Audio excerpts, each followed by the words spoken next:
रहे हैं, भाई बताइए।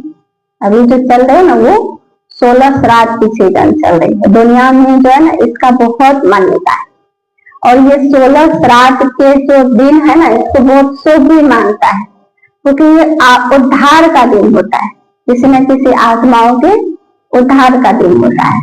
और इन दिनों लोग अपने पितरों के लिए कुछ ना कुछ करते ही है, उनके लिए दान पुण्य करते हैं, भोजन कराते हैं, वस्त्र दान करते, कुछ ना कुछ करते हैं।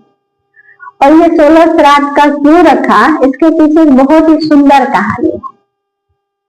एक बार जब दिखाया कि कर्ण के नाम तो सुने हैं ना, कुंती पुत्र, तो कर्ण की जब मृत्यु हुई तो वो स्वर्ग पहुंचा, क्योंकि वो तो दानवीर था, बहुत दान करता था, तो वो स्वर्ग पहुंचा। जब स्वर्ग पहुंचा तो सभी को खाने के लिए दिया जाता था, तो सब खाने के लिए बैठते थे, तो सभी के खाने में 56 व्यंजन देते थे, 56 प्रकार के सभी चीजें, वेराइटी हर दिन अलग अलग। लेकिन जब कर्ण बैठता था भोजन करने के लिए तो उसके थाली में सिर्फ सोना, हीरे, जवाहरत, मोती दिया करते। तो अब तो हीरे जवाहरत तो खाएंगे नहीं, खाने के लिए तो अन्न ही चाहिए ना, भोजन ही चाहिए। तो कर्ण उठ जाता था, कुछ बोलता नहीं था। ऐसे 2-4 दिन जब ये प्रक्रिया चली तो एक दिन कर्ण पूछता है इंद्र से कि आप सभी को जो भोजन परोसते हैं उसमें तो 56 व्यंजन देते हैं, लेकिन जब मुझे भोजन परोसते हैं तो मुझे ये हीरे जवाहरत सोने क्यों देते हैं? तो इंद्र ने कहा कर्ण से, इसमें तुम्हें ये मिल रहा है कि तुमने दान ही नहीं किया है। तुमने दान किया सोने का, दान किया हीरे का, दान किया जवाहरतों का, अन्न दान कभी किया ही नहीं। तो जो दान करोगे वही तो तुम्हें मिलेगा। और तुमने कभी पितरों के लिए कुछ नहीं किया। इनको जो मिल रहा है ना, जितने भी यहाँ स्वर्ग में बैठे हुए हैं, इनको जो मिल रहा है इन्होंने पितरों के लिए कुछ ना कुछ किया है।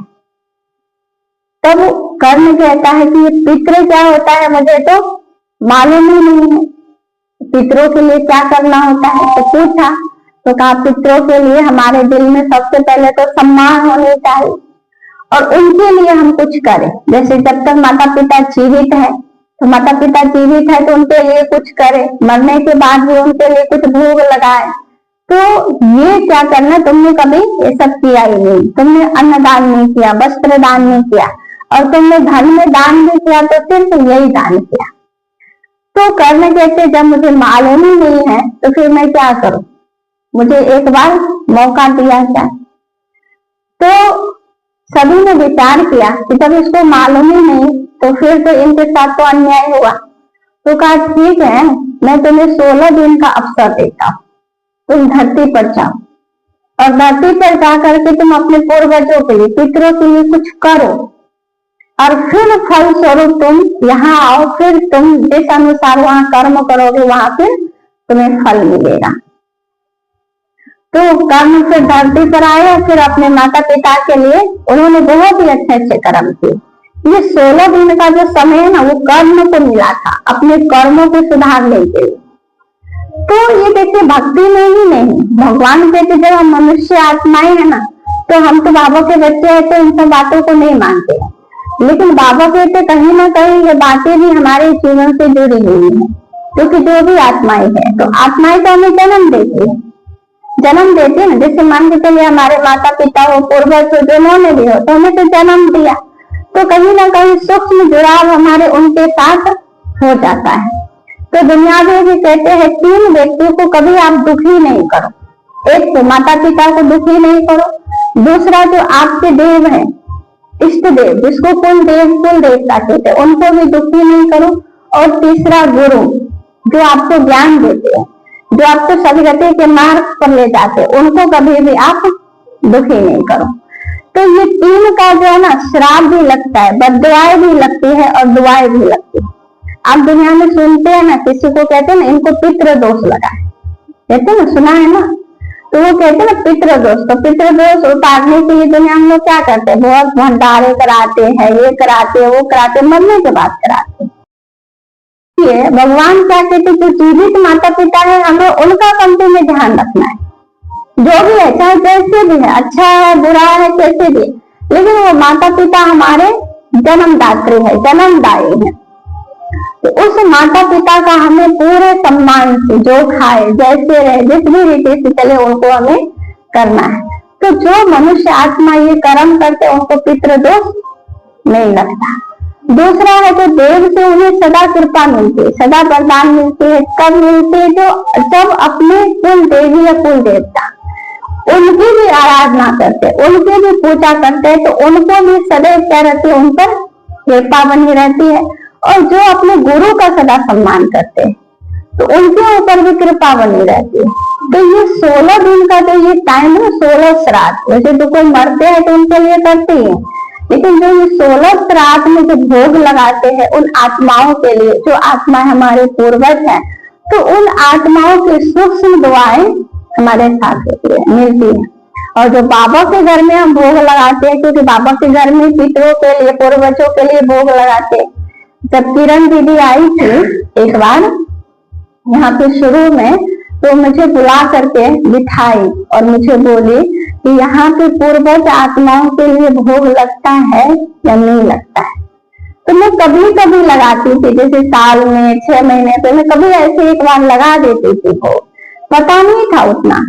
तो पता नहीं दीपा दीदी जो साथ में आए थे ना, उनको कहाँ से आभास हुआ कि जो आत्माएं हैं जो अकाल मृत्यु से जा रहे हैं, कुछ नहीं, वो बाबा के पास आकर के बाबा से गुहार करते हैं कि मुझे मुक्ति दिलाओ।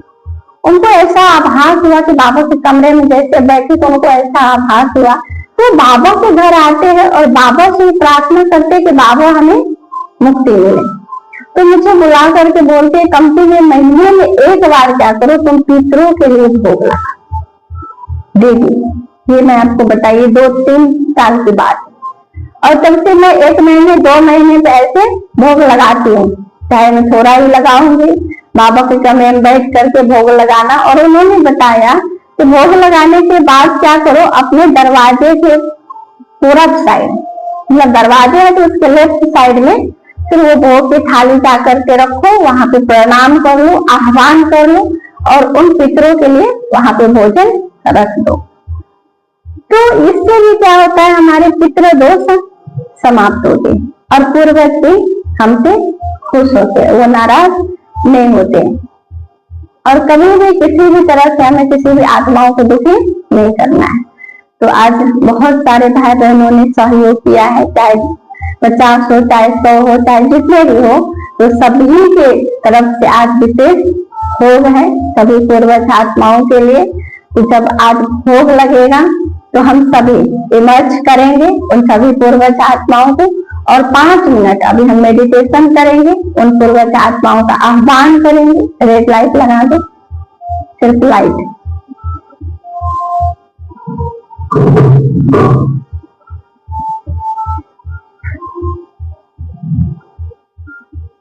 सबको पता है अपने अपने पूर्वजों का नाम, चेहरा, सब कुछ पता है। तो जैसे जैसे मैं आपको संकल्प दूंगी वैसे वैसे आपको अनुभव करना है। एकाग्र कर लेंगे अपने मन बुद्धि को।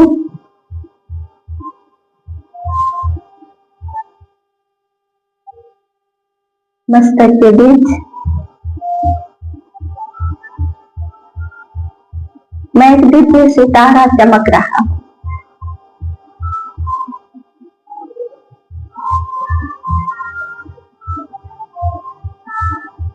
आज संसार के लिए ही नहीं, मेरे लिए भी एक बहुत अच्छा दिन है अपने पूर्वज आत्माओं के साथ बात करने के लिए, उनसे दुआएं और वरदान लेने के लिए।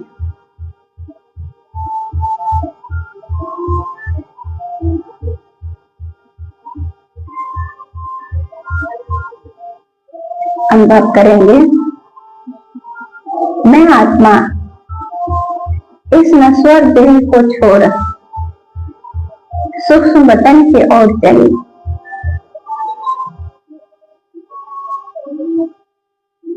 सूर्य चांद सितारों से पार सफेद प्रकाश की दुनिया सूक्ष्म वतन में पहुंच गया।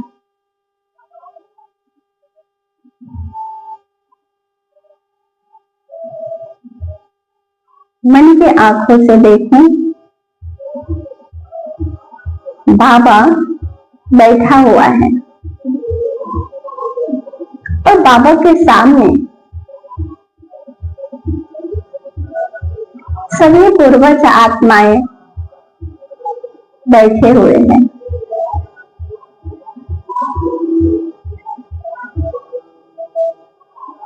उन समस्त आत्माओं के बीच इमर्ज करें अपने पूर्वज आत्माओं को।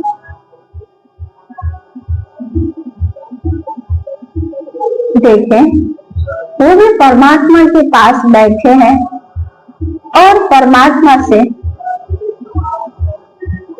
दृष्टि ले रहे हैं।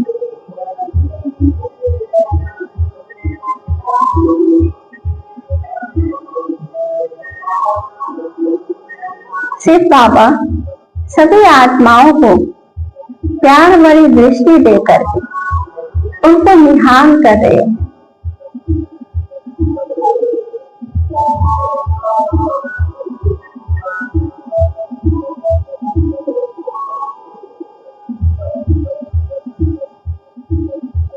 अनुभव करेंगे,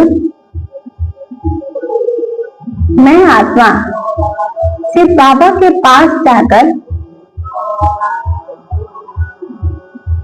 बैठ गया और मेरे साथ साथ मेरे पूर्वज भी बैठे हुए।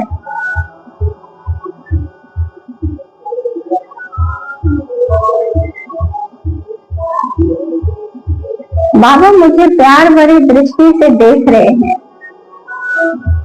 मुझमें शक्तियों को भर रहे हैं और मैं आत्मा अपने पूर्वज आत्माओं को शक्ति प्रदान कर रहा हूं।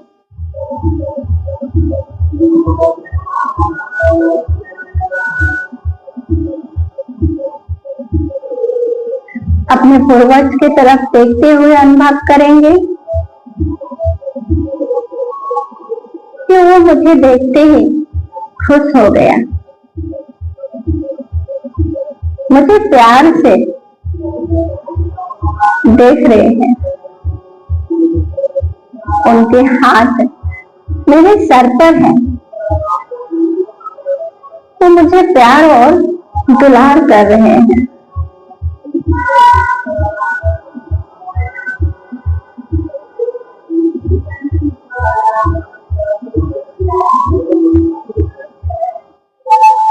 सभी हाथ को जोड़ लेंगे और अपने पूर्वज आत्माओं को देखते हुए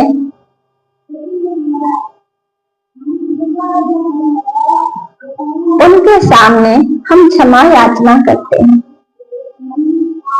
कि हे पूर्वज आत्माएं, हमसे जाने अनजाने में अगर कभी भी किसी भी प्रकार से दुख मिला हो, चाहे हमारे शब्दों से या हमारे कर्मों से, तो मैं अपने संपूर्ण कर्मों के लिए आपसे दिल से क्षमा याचना करता हूँ। आप मुझे अपना बच्चा समझकर माफ कर देना। मेरे दिल में सदैव आपके लिए प्रेम था और रहेगा। मैं सदैव आपको सम्मान की दृष्टि से देख रहा हूँ। आपकी जो भी अतिरिक्त इच्छाएं रही, जिसको मैं पूरा नहीं कर पाया, उसके लिए भी मैं आपसे क्षमा मांगता हूँ। और मुझे भरोसा है कि आपकी संपूर्ण इच्छाएं शिव बाबा पूरा करेंगे। आपकी कृपा दृष्टि सदैव मुझ पर रहे, यही मेरी कामना है आपसे।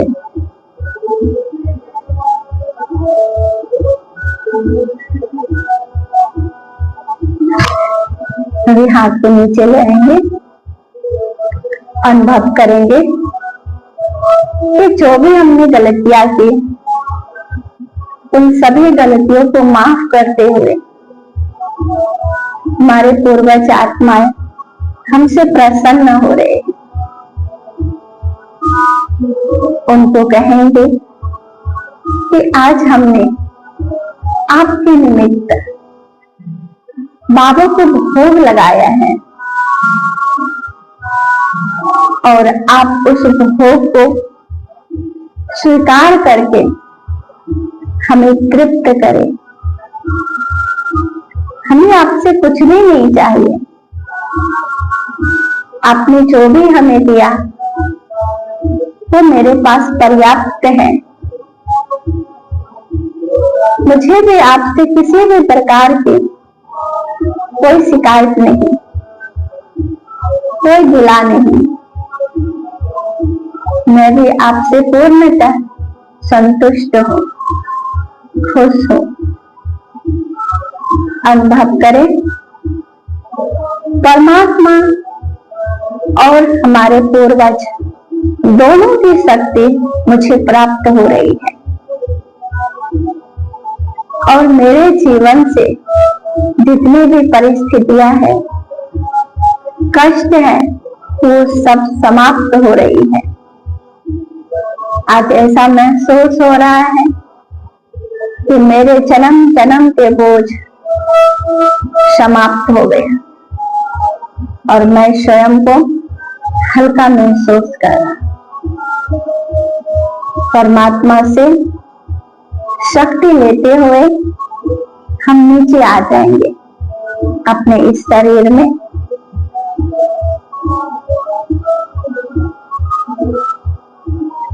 अनुभव करें ये शरीर भी मेरा सुखदायी है। मैं आत्मा संतुष्ट हूँ, खुश हूँ और स्वस्थ हूँ।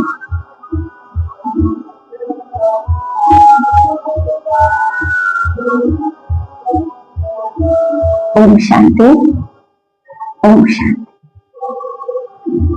अभी हम भोग लगाएंगे बाबा को। इसी अनुभूति के साथ आज भोग लगेगा।